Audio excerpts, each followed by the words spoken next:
You're listening to episode 356 of the Membership Geeks podcast. Today, I'm talking to Kenda Macdonald from Automation Ninjas and the Marketing Automation Academy, all about the psychology of the customer journey and how better understanding buyer behavior will help us all to grow our memberships. Let's do this. You're listening to the Membership Geeks podcast, bringing you proven practical tips and advice from the leading experts on growing a successful membership business each and every week. And now, here are your hosts, Mike Morrison and Callie Willows.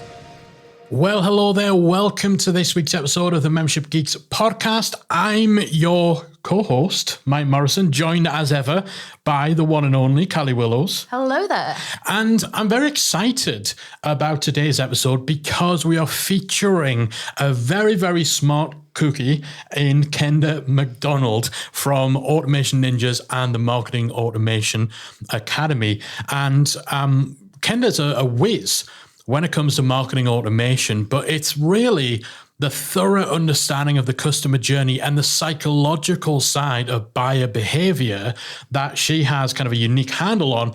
That's fascinating. And it's something that's missing from so much of membership marketing and of online marketing in general. Yeah, it really is. Yeah, so I was really excited to pick Kenda's brains all about this. In fact, we were originally just going to discuss the automation side of things, but pretty quickly we ended up going down the path of talking more about the neuroscience behind buying decisions, the different stages of the buyer journey. And, I just knew that's where the real gold was. So this was a fascinating conversation, and I know that you're going to get so much out of it. Definitely. I'm really excited about this one. I loved Kenda's book, Hack the Buyer Brain. So I'm very interested to hear this interview, particularly in the context of memberships. Yeah, definitely. So shall we dive in? Yes. All right. Without further ado, let's jump right into my discussion with Kenda Macdonald. My guest today is a forensic psychology major and founder of Automation Ninjas, as well as being an international keynote speaker and the author of the best-selling book, Hack the Buyer Brain. Her biggest bugbear is how modern marketing doesn't take consumer behavior into consideration at all. So she's on a mission to fix that by combining her marketing knowledge with psychology proficiency. And, of course, she does this, or she achieves that mission in part through her own successful membership website, the Marketing Automation Academy. It's my pleasure to welcome to the show, Kenda Macdonald. Thank you for having me. That's an amazing intro. It is, yes. Radio voice and everything. I'm really excited to talk about this because this is it's a topic that interests me, and the psychological element, the consumer behavior element, really does kind of fascinate me when it comes to automation, because the whole thing, you think of automation, it's something does something for you without you needing to really engage too much of your brain. But, bringing the psychological element into it and basing marketing automation around behavior is something I'm really keen to pick your brains on. So I've seen you use the term behavioral automation quite a lot. So what are we talking about when we say behavioral automation, particularly in the context of online memberships? Okay, so it's actually, like most things, it's an umbrella term. So it encompasses a couple of different things. So the first being understanding a little bit more about how the brain works. So understanding, why people buy, what their purchase behavior dictates, and then also why they do the things that they do, the things that are going to stop people from doing stuff. So things like cognitive bias. So it's bringing all of those sort of the whys behind the brain effectively, and how that affects your marketing into play. So that's the first element, a little bit of nerdy psychology stuff. The second element is the actual physical behavior that people are displaying. So taking a look at what people are interacting with on your website before they become a customer, and allowing that to inform your sort of profiling and your segmentation and your understanding of what that person needs in order to become a customer. So how their physical behavior that they are displaying as they interact with your content and with your website, therefore dictates the marketing that they should receive. And then, of course, the important part for membership sites, watching how people interact with the content on your membership site, and therefore what information should be given to them to help them stay. So how do you keep them in a consumption routine? How do you make sure that you're still adding value in a relevant way? And it all sounds really complicated, but it's really not. It's a few foundational pieces that you put in place, and it will just change the way that you think about your marketing and about your automation, which is the important part. And you'll put some things in place for it. But it's those two elements. It's understanding the brain and then actually tracking physical behavior. And those two parts are what I would say is behavioral marketing automation. So can you give a kind of a practical example of each of those when it comes to that buyer journey? Someone's coming to your sales page for the first time, or maybe it's engaging with the emails. What does that look like in real terms for an example or a typical kind of potential member? Yeah, for sure. So a good example is, for instance, if you're clever about the way that you create your marketing materials. We go through various different stages of awareness before we buy something. And if you're clever about the way that you craft your content and you create things like lead magnets, we can learn about like where people are in the process by virtue of what they're interacting with. So if someone comes to your site and they sign up for a certain type of lead magnet, that can tell us how close they are to the conversion point and what information we might need to give them to help them make a decision. Whereas if someone is coming to your site and they're looking for pricing information, we don't need to do a whole bunch of nurturing and a whole bunch of information on why a membership site is a good idea. We can sell them on the membership site concept straight away. So just by looking at what they're interacting with, we can understand where they are in their journey, which means we can put them into appropriate campaigns that then follow up appropriately. Because if you start right off at the beginning and someone is, right in those early stages of awareness, they're not ready to purchase. And we can give them more information that will nurture them and get them to the point where they are ready to purchase. So it's understanding where they are and then adapting behavior that you display to help them convert.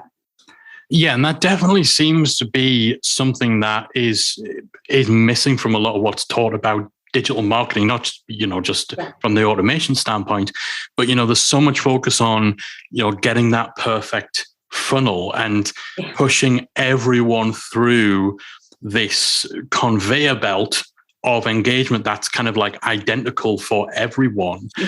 I'm kind of obviously chuckling and laughing at this, and this is obviously something. Is that a bugbear for you, or is that something you just? Yeah. Oh my God, the role of funnels in marketing drives me nuts. We really need. I mean, I'm trying very hard not to swear and be extremely rude now, but you can add your own expletives in, right? So basically, we need to get rid of the funnel. It's such an outdated concept.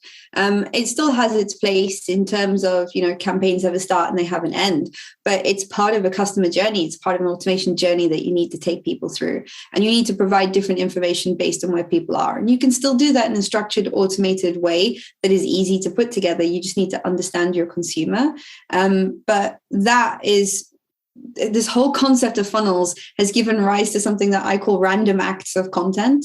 And that's where people are so terrified that they need to create a lead magnet or they need to create something or some piece of content. They just create any old shit, right? They just create any nonsense and they just decide to put it out there. And we get so told that we need to create lead magnets and we need to have a follow-up series and we need to have a sales series, but no one ever really tells us why we need to put those individual component parts together and what the content is that should be inside those component parts. And luckily neuroscience has provided us with a little bit of insight into that. But no, I am not a proponent for the funnel process where we know the Russell Brunsons of the world say you're only one funnel away. And that's fine when you're in a commoditized industry, but most of us aren't in a commoditized industry. That's why we have membership sites. We're in information industries and we're in expertise industries.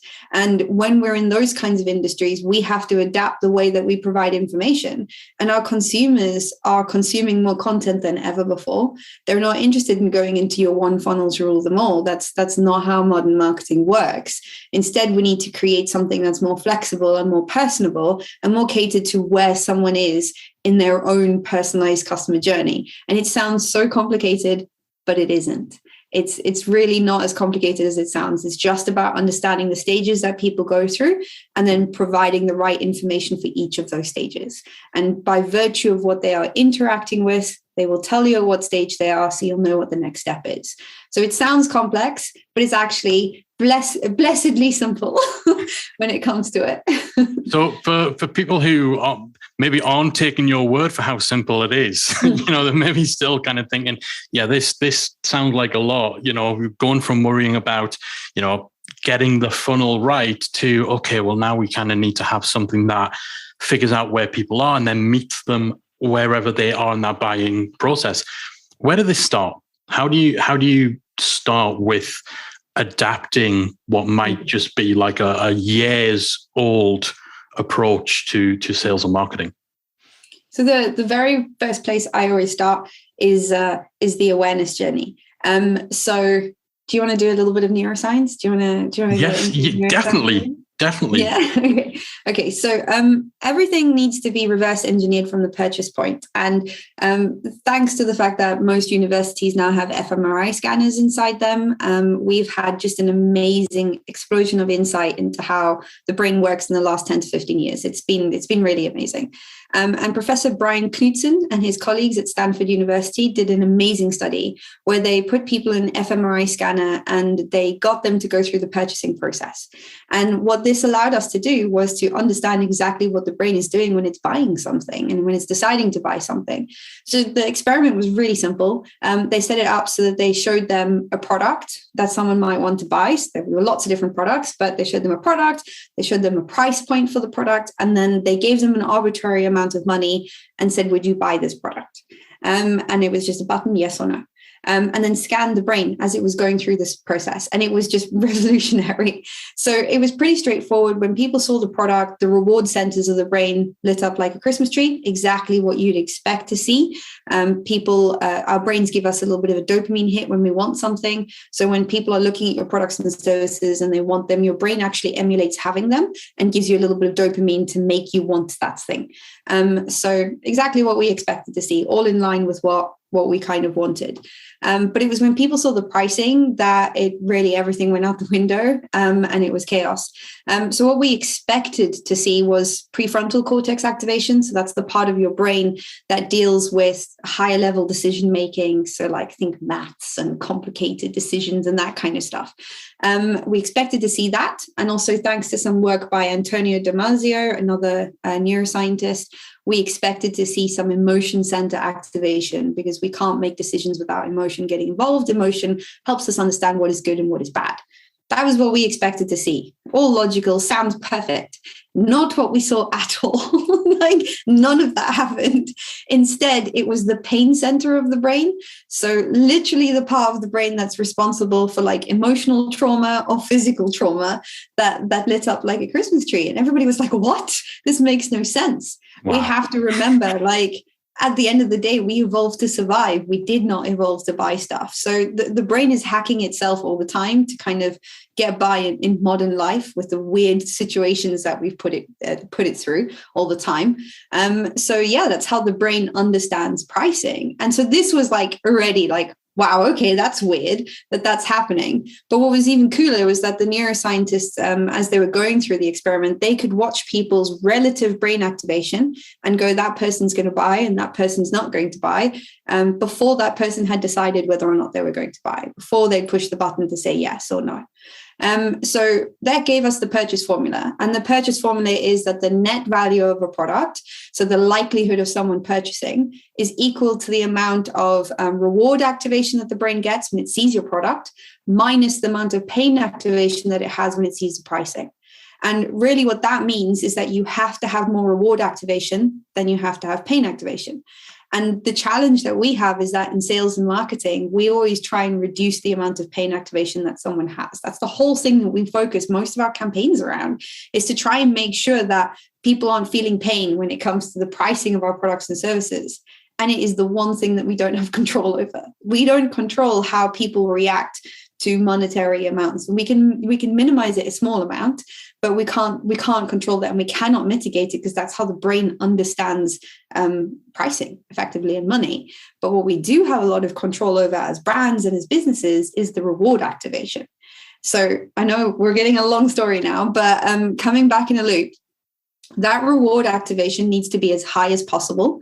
And we have control over how people perceive our brands, how people perceive our businesses.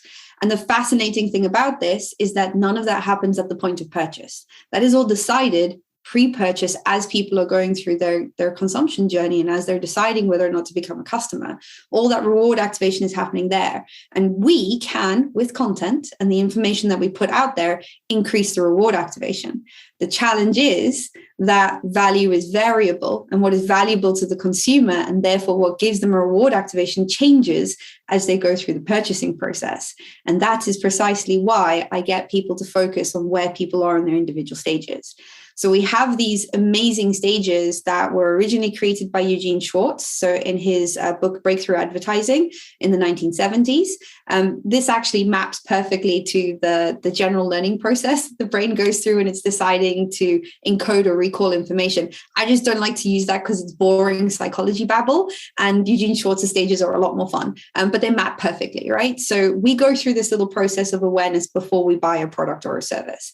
And as we go through each stage of that, there's 5 stages. As we go through each stage of that, what is valuable to us at each stage changes. And the information that we consume changes. And therefore, the reward activation that the brain gets changes. Now, the great thing about this is we're all going to do it. Doesn't matter if you're B2C, doesn't matter if you're B2B, doesn't matter if you're B2G. We're all going to go through that process. The only real difference is in B2B, it's more protracted than it is in B2C, which is very rapid. So if you understand those stages, it then becomes very easy to create lead magnets and the appropriate follow-up campaign for that stage. And then you also know that if someone is at this stage, I need to move them to the next stage. So that entire complicated sort of explanation with the neuroscience behind it is just to give you guys a bit of context as to that's what the brain is doing. But luckily, we have these 5 stages that we can refer back to. And when you understand what those 5 stages are, it becomes really easy to create lead magnets, because you don't have to be, sort of putting your finger up in the air to try and pull something as some kind of idea out for a random piece of content. You don't have to panic about it, because literally what your audience needs at each of those stages is what you need to create. So yeah, it can be very structured and very easy. So in terms of kind of where to start, it's really about knowing what those stages are, and then is it creating those lead magnets or getting started with a piece of content for each of those stages? Yeah. That's exactly what we suggest. And I suggest moving from the bottom up, which seems counterintuitive, but you always want to be moving someone from one stage to the next stage. So if you start from the bottom for the people who are most aware and who are ready to buy, and you have content that, matches that stage, you always have somewhere to push the next lot of people to, right? So if you move from the bottom up, you're actually pushing people down a process, which is easier. So basically, I always say, understand your awareness stages. I can actually give you, you do show notes, don't you? We do. Yeah. So I can give you a PDF for people to that explains the awareness stages and an exercise to help you understand those stages. So excellent, because that would have been the next question. What are those stages? I mean, the stages are pretty straightforward. Everyone starts off unaware that they have a problem or an issue, right? And in the unaware stage, we're not paying attention to advertising and stuff because we don't know that we need a product or a service. It's a very wasteful stage, and unfortunately, a lot of businesses advertise at that point. But what we do have in the unaware stage is very often we have symptoms for a problem, but we just haven't put our finger on that's the problem. We haven't had that aha moment and been like, oh no, this is an issue that I need to deal with. Then there is a catalyst. Something will happen and we'll become problem aware, and we'll realize that we have a problem or we have an issue, or we have something that needs solving. And when we are problem aware, this is our massive research point. This is the point that Google calls the 0 moment of truth. It's the point that we turn to the internet. It's the point that always has the highest search volume in pretty much any customer journey. So that's the point in which we're looking for and trying to understand information around our problem. We want to understand what our problem is, what the width and breadth is of our problem, but we're not interested in buying something. So we're trying to understand what the issue is. And once we are clear on what the issue is, our information consumption changes because we become solution aware. So we're like, okay, I know what my problem is. I understand it. Now I want to know how I fix it. And as we then move into how do I fix it, we have a marked change in what we're researching and what we're looking for, right? So now we want to understand all the solutions available to us. But when we're in that point, we're still not looking to buy an individual product. We want to understand everything that's available to us. This is where things that compare different options in the marketplace are really, really helpful. So helping people understand all the solutions that are out there. So once we understand our solutions, we start to do something very important. We start to create criteria. So we start to go, that solution's not for me, but I'm very interested in this type of solution. And we start to look at that solution as a whole. And that's when we start to become product aware. So when we're product aware, we're starting to look at individual products within a solution category. And we start to go, okay, I'm interested in this and this and this. And that's where we might start coming into contact with individual brands and where we might be interested in consuming information from individual brands, right? Whereas before, we're not really interested in that. And the brain filters out a hell of a lot. So when we're product aware, we're looking for more information on specific options, and we start to build our own criteria really robustly for what suits us. So we're not just looking at what might be available. We're like, no, what's best for me? So we try and build our own criteria for what suits us in that moment in time.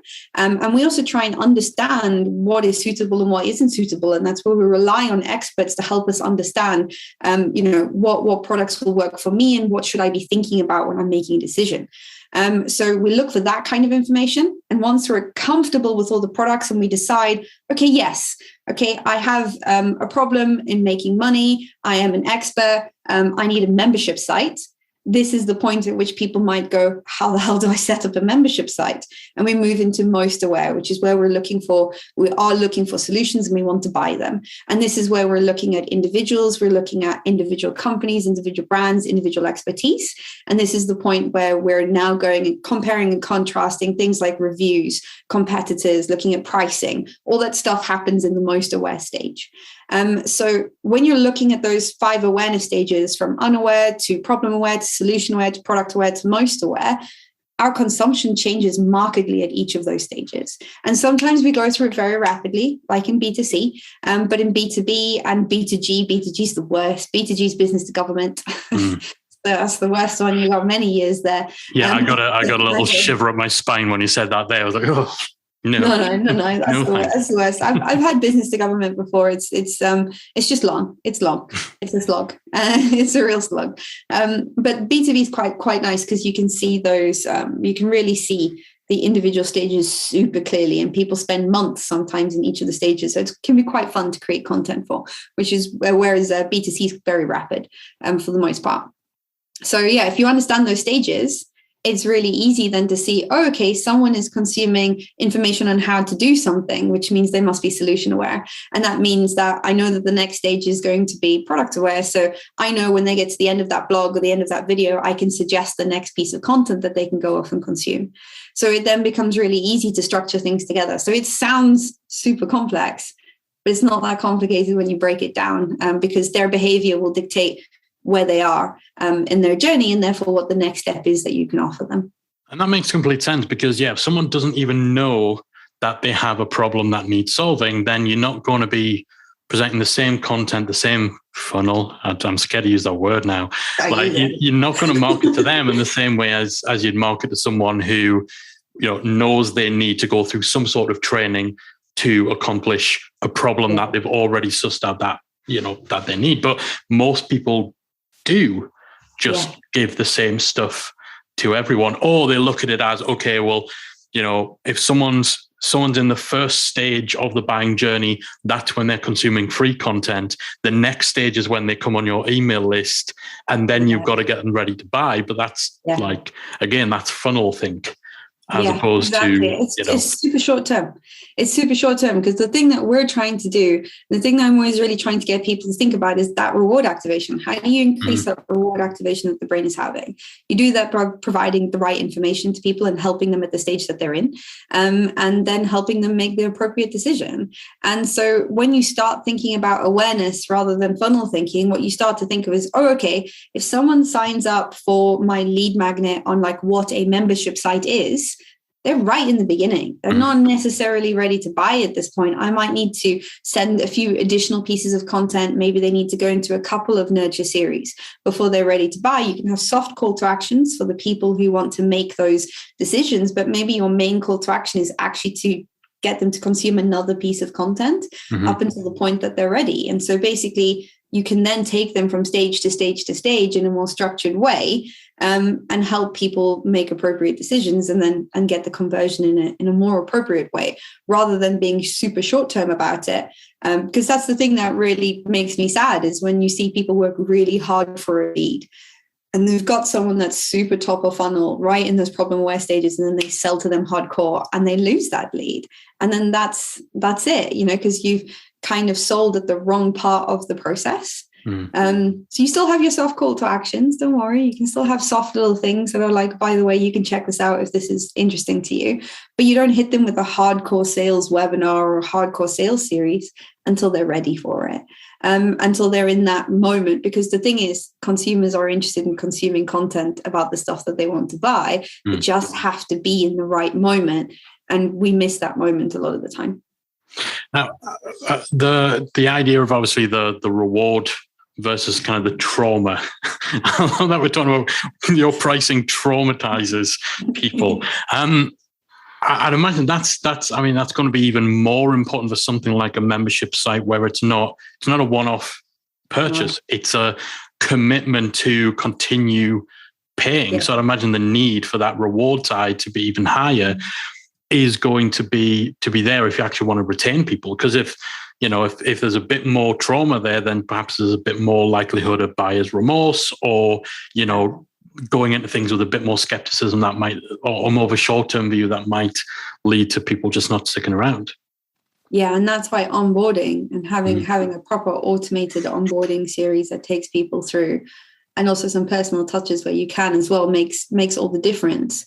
So I always try and advocate that any membership site creates really good quality content to get people in, and has stuff like everything. So you're really showcasing your expertise as well, which is really important. If you're getting people to sign up for something because of expert status, your content should be showcasing your expert status. It should have all the answers to the stuff that people are looking for. If you can't showcase that expert status, how can you expect that they're going to sign up for something?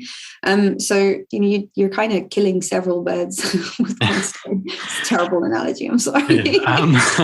One thing I'm interested to get your take on, actually, when we're talking about that kind of traumatic effect of pricing and balancing reward and trauma, with not just memberships, with a lot of online products, the idea of using scarcity, and in some cases false scarcity, which hopefully no one in our audience uses, but the idea of really kind of twisting that urgency, that scarcity, doors are only open till this point, only X amount of spots, bonus is only available to this point. Where does that land between kind of, is it the reward of getting into a membership that's going to close? Is it needling that trauma to a point where people are so traumatized that they just take the easy option of joining? Like, where does that land? Where does scarcity come into it for you, for that on sales page buying decision kind of thing? So Mike can see my face. No one else can see my face. It's not a good look on my face. So thank you for asking that and allowing me the open door to rant. Please rant. So effectively, when you're utilizing scarcity as a tactic to do something, you're not playing on the purchase formula. What you're doing instead is you are playing on cognitive biases. So cognitive biases are errors in decision-making and judgment that the brain makes. And what scarcity does is it encourages a certain type of cognitive bias to happen. And effectively, that means that your audience then makes a mistake in judgment. And sometimes that mistaken judgment is buying your product or your service. So you're exploiting a mistake that the brain is making, and that exploitation is something that is giving you money. And I'm using the word exploitation very, very carefully here, because it's not okay, and we should not feel okay about it. It's one of those things that's been very normalized in marketing, and we should feel bad about that. We should feel really bad about that. So yeah, cognitive biases are little mistakes. There are errors in judgment. And when you utilize things like scarcity, what tends to happen is people will make snap judgments. So they will utilize the part of the brain that kind of just sets up rules and mental shortcuts for things. It is a survival part of the brain for the most part, an efficiency part of the brain, and it will make a quick judgment about something. Challenge with that is you are opening yourself up to a world of buyer's remorse afterwards, because it is not a considered decision that someone has made. Therefore, they are not trying to justify to themselves why this is a good choice. They're immediately going to feel negative afterwards. So it's not always the case, but it is a cognitive bias that is being exploited. I am super anti this from an ethical standpoint. It does work for conversions. 100%. It works. That's why people do it. Otherwise, they wouldn't bother doing it. But that doesn't make it okay. See, now, for anyone who gets a little bit tired of me ranting against scarcity tactics here on the podcast, it's backed by science now. So it's not just me. It's not just me being grumpy. It's not just me having a bee in my bonnet. Like, it's scientifically backed. I mean, that's fascinating. The idea it's triggering a mistake, an error in judgment. Yeah. Like, that should literally be all we need to know. Should be all you need to know, and that's why there are a lot of every marketing conference that you go into. Obviously, being the psychology person in the room, I go to marketing conferences all the time, and there's always you laughing because you know exactly what I mean. Yep. There's always a talk at the conference about cognitive bias, and I'm always sitting in the audience wanting to punch whoever's on stage talking about it, because at the end of the day, when you are optimizing things for cognitive biases, you are exploiting mistakes that the brain is making, and it is ethically and morally repugnant, and we should feel bad about it. I get really upset about it because it is not okay. If anything, what we should be doing, and this is funnily enough what I'm writing my new book about, but what we should be doing is we should be utilizing our content to help people make better choices. That is why people consume such a huge amount of content, because they want to learn, they want to make the right choice about something. And so you provide them with this amazing smorgasbord of content, and then what do? Right at the end, you try and trick them into buying your product or your service. Not okay, guys. We can do better than that. And definitely the marketing world has fallen foul of, in-group bias, which is where, because everybody in the group is doing it, it's fine. It's not okay. And when consumers find out about it, they get really upset about it. And you would be too if you'd been tricked into something. So yeah, no. Let's not do that. That's your new statement now. Morally and ethically repugnant. Yeah. And even for people where that's not the issue, like where they're not, it's okay, we can handle a little bit of moral. I'm just combining words. Moral and ethical repugnance. For a membership, it's just not a sustainable strategy, because you want people to stay for months and months and years, and that it just doesn't add up with the desired behaviors after the sale, after someone signs up. It just doesn't fit. So yeah, I think it works, and because it works, people do it. But quite often, it doesn't make it right. Quite often, the things the reasons why it works for the people who are the biggest proponents of it usually aren't actually the reasons that it works. There's usually other elements in play that they don't talk about. It's just that they can't sell you a $2,000 course teaching you. Anyway, let's move on, because I've got a feeling that we'll both get just increasingly angry about the marketing industry. Of course, you have a membership of your own, so this isn't coming from someone who doesn't have context of this industry, like you are in the trenches as a membership owner as well.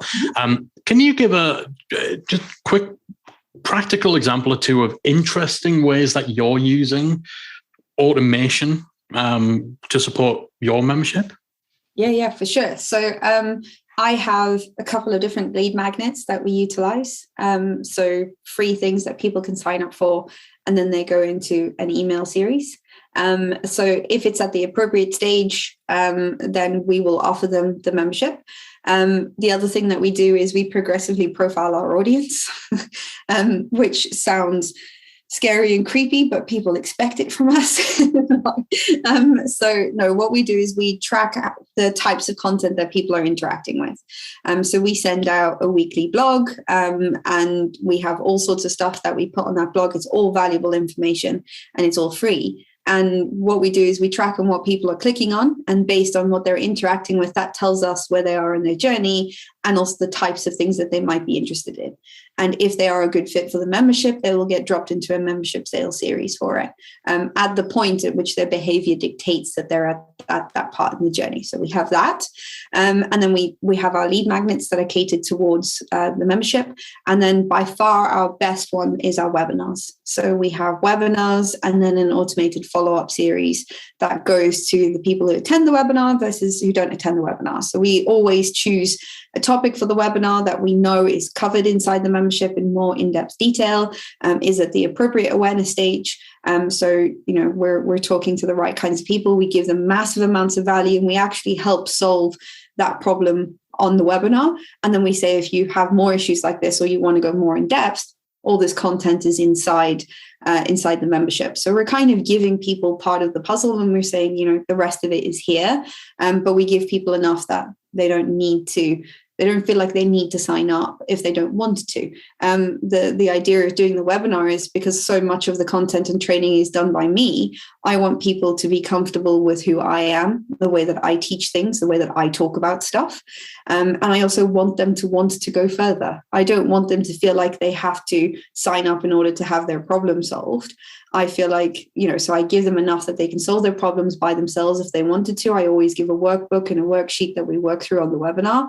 And then if people are excited by what we've spoken about, there is more in the site. So it gives them a taste of what the membership is like effectively. And that works really well for us. That is our highest converter for sure is the webinar process. And that's something that, is only presented to people, when they've been consuming content or engaging in a way that tells you, okay, this is where they are and this is when it's right now for them to come into the webinar. You're not just blasting this all over your website or blasting it out to your entire email. We occasionally do that. Occasionally we'll go, do you know what? This content's really good, and I know my whole audience is interested in lead magnets. So I will open the doors to everybody. But for the most part, it's super targeted.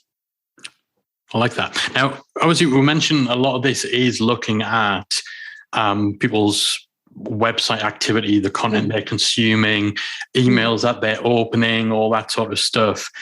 With kind of recent developments, or relatively recent developments in privacy laws and changes that are coming in to anything that's tracking anything. Yeah.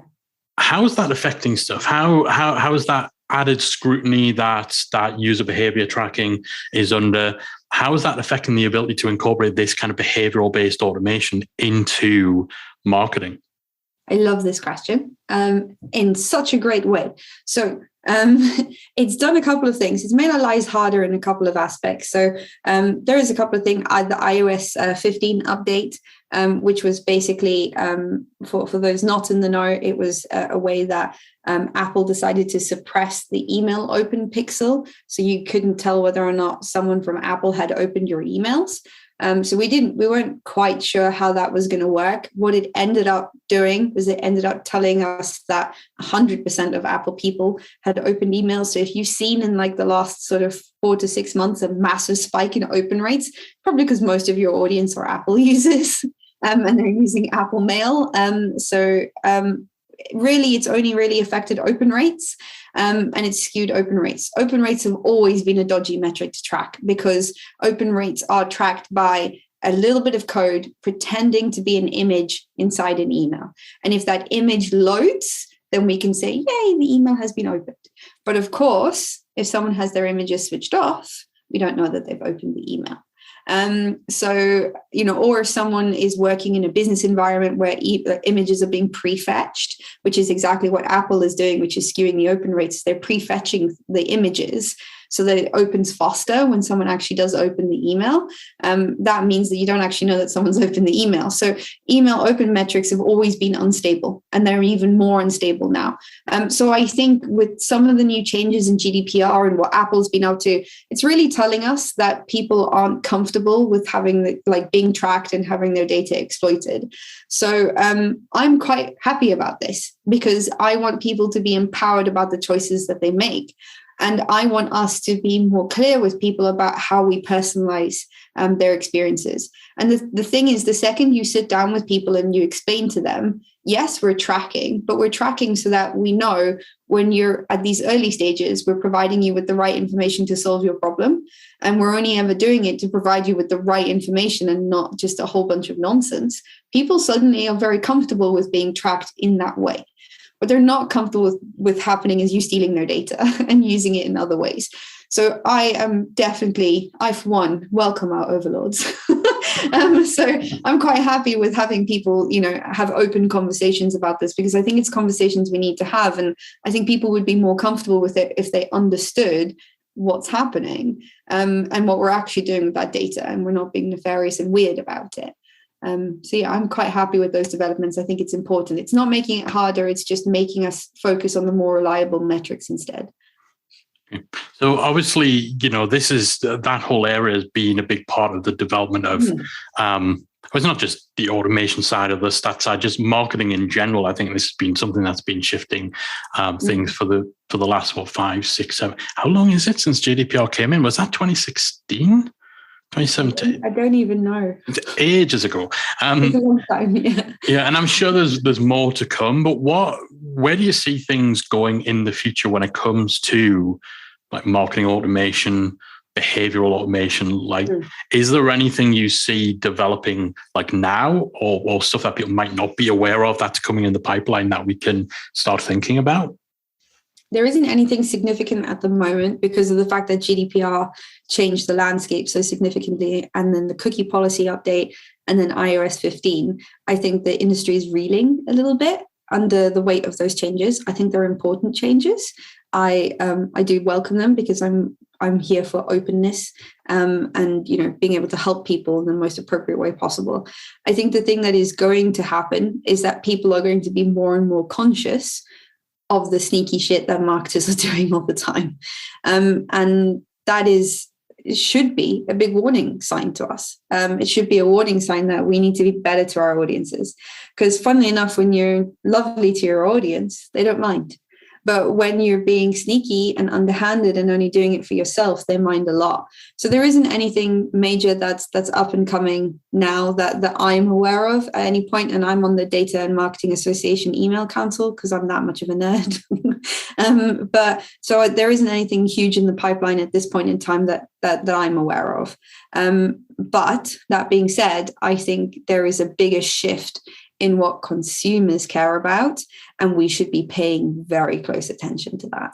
And we should be showing and showcasing and proving to them that we're here to help, and we're here to help them make more conscious and more appropriate decisions rather than tricking people into doing stuff.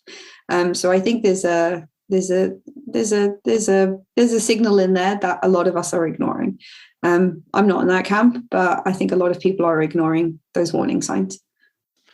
This is a total kind of random tangent, but this has kind of popped in my brain from like what we talked about people doing that research or the way that people buy and kind of understand what they need and how that understanding and everything changes.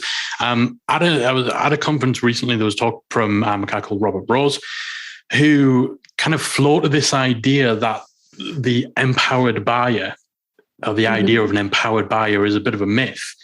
More particularly, the idea that buyers want to be empowered, that they want to research and understand what's on the market and all of that, is a little bit of a myth. And that maybe, it's more of a sign of they kind of feel they have to do this research, or they have to almost become subject matter experts before they feel comfortable making a purchase. because the alternative is terrible, because marketers are not good at providing the right information at the right stage, at the right point. So yeah, it's just something that kind of stuck with me, this idea that we almost take for granted that isn't the internet fantastic? When you want to buy something, you can research, you can look at all these reviews, you can do all this amazing stuff. Actually, the idea that people would rather not have to do that, we're just resigned to having to do that. I'm really intrigued by that. I would like to hear this talk and hear his data points behind it, because certainly the behavior does not display this. But I'm really interested. I'm interested by that concept. I'm not sure I put as much stock in it. This is a very snap judgment based purely on what you've just said. I have not listened to the talk, and I'd really like to. I'd really like to do some stuff on that. But we've always been like this. We've always researched a lot. It's just that the internet has enabled us to do it to a much deeper degree than we could do it previously. And we used to rely instead on a lot of word of mouth and a lot of discussions with people. We are, at the end of the day, an extremely social species. We evolve together in social groupings, and we rely on what other people are saying to develop our opinion of whether or not something is right or wrong. We are not individuals in the way that we think we are individuals. And really, the internet is just an extension of that, an extension of that collective that we are as human beings. And that desire to make the right choice is a reflection in the way that we are interacting with stuff and we're making decisions. So I'm really interested to see that talk. I would disagree with that at this point in time and say that most people want to make good choices. And what constitutes a good choice is so different for different personas, for different audiences, for different social groupings. And it's not always the best product. Sometimes it's the most ethical product. Sometimes it is the product that is going to have the best outcome, not for you, but for everybody else. So there are a lot of things that go into our choices. Our choices are so complex, and our judgment is so complex that I'd be very interested to see what kind of. I want to see that talk, basically. Yeah, and again, I think it was it was a small point in the talk, and it was just kind of floated this idea of, instead of just like people don't want to have to learn the ins and outs of a particular industry in order to feel confident in being able to, buy and feel comfortable that what they're buying is right, and that we as marketers could be doing a better job of not over-informing and over-educating people. We have a cognitive bias that makes us go and look for information. So we'd have to overrule that first, which is really hard. So yeah, it's interesting. That's an interesting concept. I want to see more about that. Yeah, but I just like the whole thing of actually just being made to start thinking about what's behind buying decisions a bit more, instead of falling into that cookie cutter kind of thing that is taught around online marketing, and seemingly only really around online marketing, because a lot of this stuff, like anyone who's coming from a traditional world, a traditional business world, is probably thinking, well, yeah, buy a journey and understand.